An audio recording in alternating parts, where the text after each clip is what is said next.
The Roman de la Rose, or the Romance of the Rose, is perhaps the greatest love story in French literature. It is a poem written in Old French. The lover falls asleep. He dreams of finding his love, symbolized by a rose. On his quest, he encounters many personifications: jealousy, desire, hate, old age, but not the rose. Alas, he suddenly wakes up, bereft, dejected, lovelorn. A second poet takes over. In a much lengthier, meandering, highly erotic section, eventually he plucks the rose. Seductively couched in the language of love, the poem was enormously popular. More than 300 manuscripts exist, 2/3 of them illustrated, all different. Nearly every manuscript of the rose is today in a public museum or library. In an anonymous age before artists signed their works, it is always remarkable to know the name of a painter, to be able to tell their story. Such is the case with this manuscript of the rose.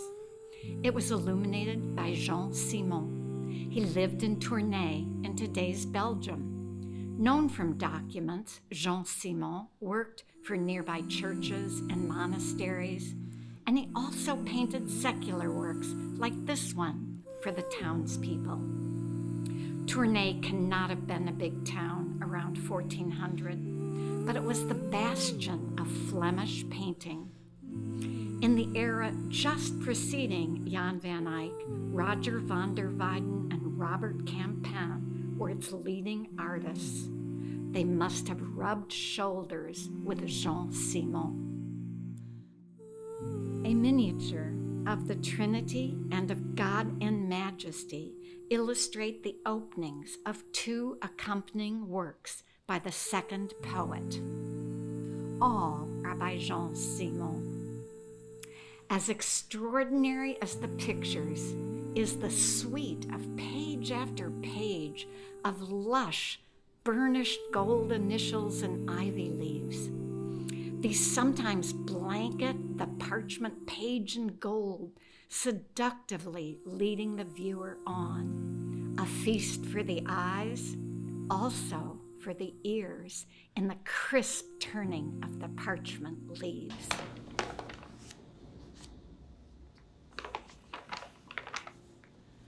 Our artist tells the whole story of the rose in his opening picture. The lover lies in bed. Before sleeping, he propped his sword on his pillow. His books, pen and parchment, are on a desk next to his bed.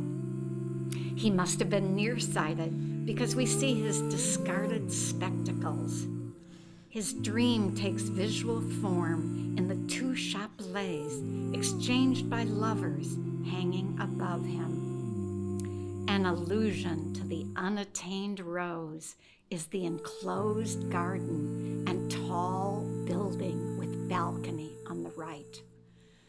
This interpretation is unique in the illustration of the rose.